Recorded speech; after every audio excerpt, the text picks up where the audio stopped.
Life rarely unfolds without a few unexpected detours, doesn't it? We're all navigating uncertainty, facing storms that test our strength. Resilience isn't about avoiding the storm. It's about learning to dance in the rain.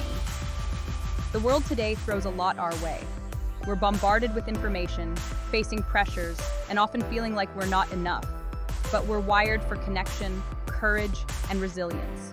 We have the capacity to rise above challenges and come out stronger. Remember, you are stronger than you think, and you can weather any storm.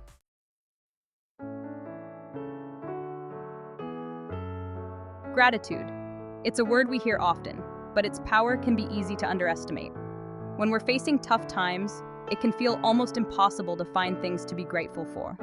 It's about finding glimmers of light in the darkness, about shifting our focus, even slightly, to the good that still exists. Imagine someone who's lost their job. It's easy to spiral into fear and uncertainty, but what if they focus on the time this newfound freedom allows them to spend with their family? That's the power of gratitude. It doesn't erase the difficulty, but it allows us to see beyond it, to find strength and hope in unexpected places.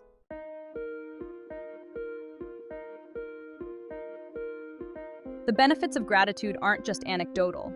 Research shows that practicing gratitude can profoundly impact our well-being. Focusing on gratitude taps into positive emotions like joy, love, and contentment. These emotions counteract negativity, reduce stress, and shift us to abundance. Gratitude is linked to better sleep, stronger immunity, and increased happiness. It helps us see the glass as half full, even when it's cracked. This perspective builds resilience, especially in tough times. Start small. Reflect daily on things you're grateful for. It could be a warm cup of coffee, a phone call with a loved one, or the feeling of sunshine on your skin. Gratitude is a practice. The more we do it, the more resilient we become. We are wired for connection. It's in our DNA. We thrive on belonging, on knowing we're not alone. This need for connection becomes crucial in tough times. Think about a time when you were struggling. Did you reach out for support? We're not meant to go through hard times alone. A strong support network is essential for resilience. These are the people who offer a listening ear. They remind us of our strength and offer encouragement. Support networks don't just magically appear. We have to build and nurture them. Leaning on them when needed is crucial. This can be tough. Our culture glorifies self-reliance, but asking for help is not weakness. It takes courage. It's a sign of strength. Reach out to your friends, family, and community. Let them know you need them.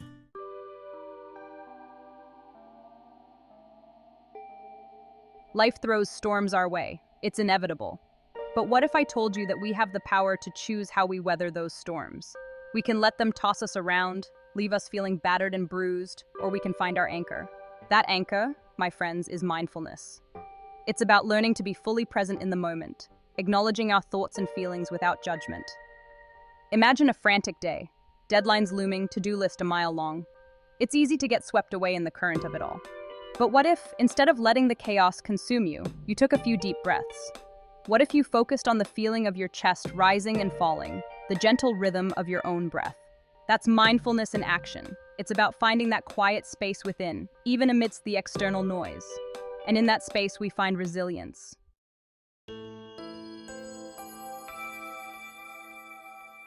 Now, you might be thinking, Brene, this all sounds very zen, but does it really work? And the answer, my friends, is a resounding yes. Research shows that mindfulness practices, like meditation, can actually rewire our brains, reducing stress and anxiety. Think about it. When we're constantly reacting to every thought and feeling, our minds become like a snow globe that's been shaken. Everything's cloudy, we can't see clearly. Mindfulness helps us gently set that snow globe down, letting the snow settle so we can see with more clarity. It's not about emptying our minds, it's about choosing what we focus on. And when we choose to focus on the present moment, on our breath, on the simple act of being, we cultivate a deep sense of resilience. We learn to ride the waves of life's challenges, knowing that we have the inner strength to navigate whatever comes our way. We become, in essence, the calm in the midst of the storm.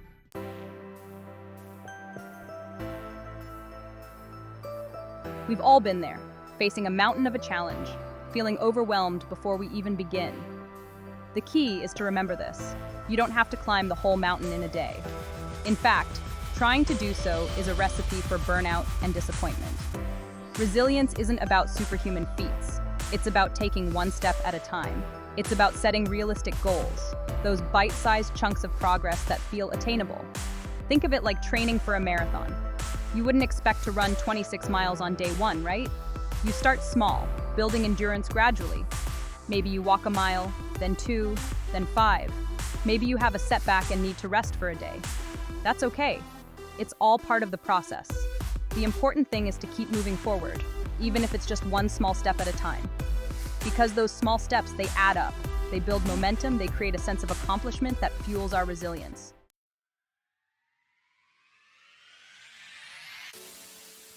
Here's another secret to building resilience through goal setting. Celebrate your wins. And I'm not just talking about the big, flashy victories. I'm talking about acknowledging every single step in the right direction. Did you get out of bed and face the day even though you felt like hiding under the covers? That's a win. Did you finally tackle that task you'd been putting off? Give yourself a high five. We live in a culture that often glorifies the end result, the grand achievement.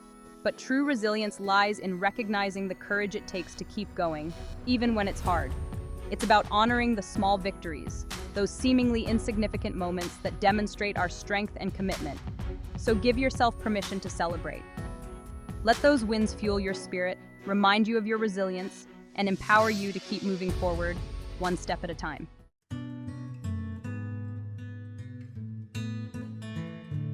Change. It's the one constant in life, isn't it? And yet, we humans are wired to resist it. We crave predictability, routine, the comfort of the familiar. But here's the thing, clinging too tightly to the way things were can stifle our growth and ultimately our resilience. Think about it. A tree that refuses to bend in the wind is more likely to break. It's the flexibility, the willingness to adapt, that allows it to weather the storm. The same is true for us. Life is going to throw curveballs. There will be unexpected detours, sudden shifts in the landscape. And it's in those moments that our ability to embrace change becomes crucial. It's about acknowledging that while change can be uncomfortable, it can also be an invitation to discover new possibilities, to tap into hidden strengths. It's about recognizing that sometimes the most beautiful growth happens outside of our comfort zones.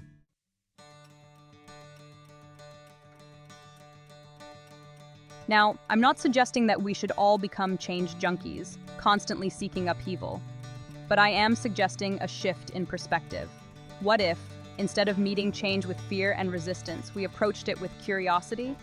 What if we asked ourselves, what can I learn from this situation? How can I use this experience to grow and become more resilient? It's about reframing our relationship with change. Instead of seeing it as a threat, we can choose to see it as an opportunity for transformation. And in that choice, we unlock a powerful source of resilience. Because when we embrace change, we're essentially saying, I trust myself to navigate the unknown. I believe in my ability to adapt and thrive, no matter what life throws my way.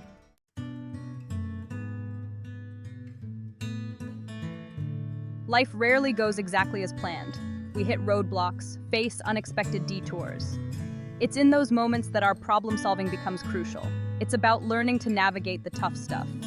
Sarah lost her job of 15 years. It was a gut punch. She could have spiraled. Instead, she saw it as an opportunity. She took stock of her skills and passions.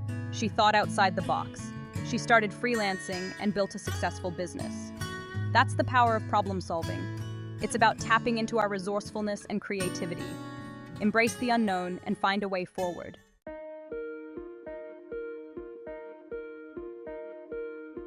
Developing those problem-solving muscles takes practice. It's about learning to break down big, overwhelming challenges into smaller, more manageable steps. It's about shifting our mindset from I'm stuck to what's one thing I can do right now to move forward. Sometimes it's helpful to literally write things down. Make a list of potential solutions, no matter how wild or impractical they might seem at first. Brainstorm with others, get different perspectives.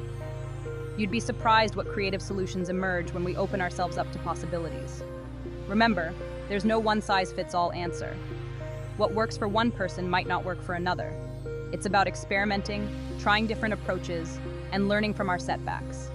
Each challenge we overcome adds another tool to our resilience toolbox. And here's the thing.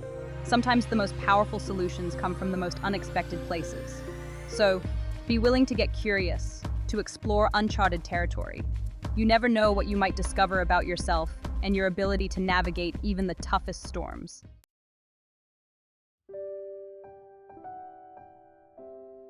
We often talk about resilience as this mental fortitude, this ability to bounce back from adversity. And while that's true, we can't underestimate the critical role our physical well-being plays in all of this. Our bodies keep score. I was reminded of this when I met a young man named David. One day he decided to go for a run, something he used to love but had let fall by the wayside. And as he ran, he felt this shift. Not a magical cure-all, but a lightness he hadn't felt in weeks. The endorphins kicked in, his mind quieted, and he was able to breathe a little easier. That's when it clicked for him. Taking care of his physical health wasn't just about looking good, it was about giving his body the strength it needed to weather the emotional storm he was going through. It was about showing up for himself in a tangible way.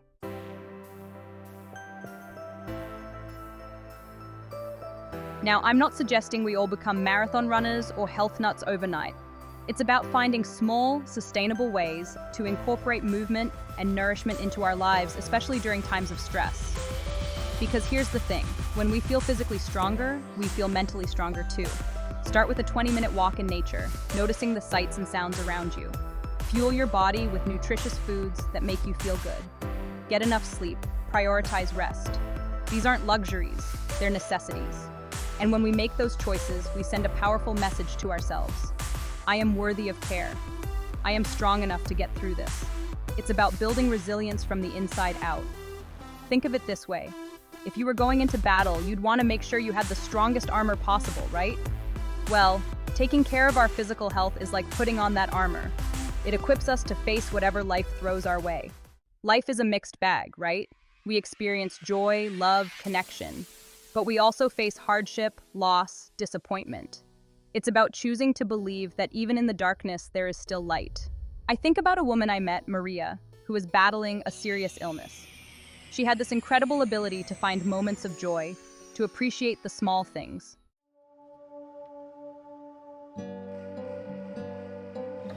Fostering optimism is a practice, a conscious choice we make each and every day.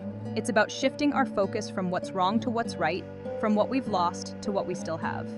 Start by practicing gratitude. Take a few minutes each day to reflect on the things you're grateful for, no matter how small they may seem. Surround yourself with positive people, those who lift you up and inspire you. Challenge negative thoughts. When you catch yourself spiraling, ask yourself, is this thought helpful? Is it true?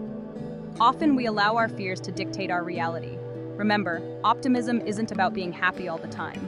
It's about cultivating a deep-seated belief that things will eventually get better, that we have the strength to get through tough times, and that even in the midst of darkness, there is always, always hope.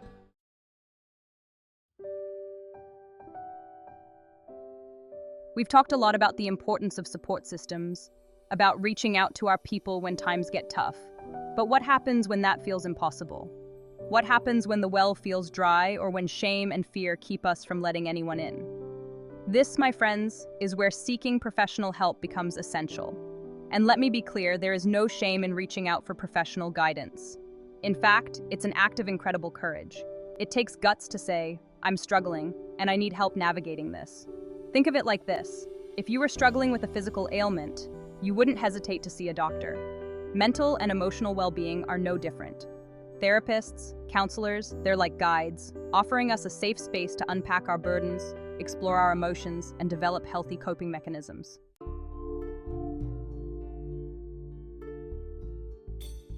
Seeking therapy can be daunting. Vulnerability is hard, y'all. It requires us to confront our deepest selves. But vulnerability is also the birthplace of healing. When we allow ourselves to be seen, we create space for genuine connection. A therapist's office can be a sanctuary for that kind of vulnerability. Therapy can be incredibly effective in treating a wide range of issues. So, if you're struggling, please know you don't have to do it alone. Find a therapist who makes you feel safe and heard.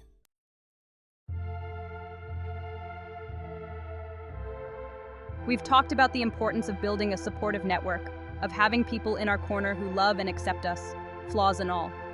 But what about the voice inside our own heads? The one that can sometimes be our harshest critic? You know the voice I'm talking about, the one that says we're not good enough, smart enough, or strong enough, the one that magnifies our mistakes and minimizes our accomplishments. This inner critic, my friends, can be a powerful force, chipping away at our resilience and our sense of worth.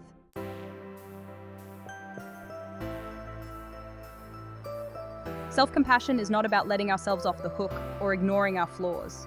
It's about holding those flaws with tenderness, about acknowledging our pain without drowning in it. It's about saying to ourselves, this is hard and I'm doing the best I can. Think about how you'd talk to a dear friend who was struggling. Would you berate them for their mistakes? Or would you offer words of comfort and encouragement? We need to extend that same grace to ourselves, especially during challenging times. When we practice self-compassion, we create a space for healing and growth. We cultivate a sense of inner peace and resilience that allows us to weather life's storms with greater ease. It's about recognizing that we are worthy of love and kindness, starting with the love and kindness we show ourselves.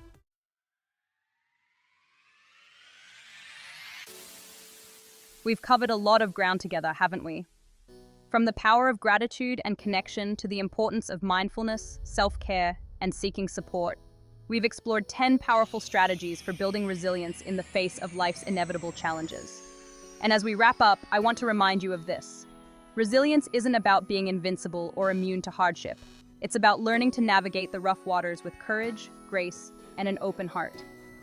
It's about recognizing that setbacks are a part of life, but they don't have to define us. You have everything you need within you to face whatever life throws your way. Cultivate gratitude, nurture your connections, be kind to yourself, and remember that you are not alone. The path to resilience is a journey, not a destination, and every step you take toward wholeness is a victory worth celebrating. Now go out there and show the world what you're made of. I'm rooting for you every step of the way.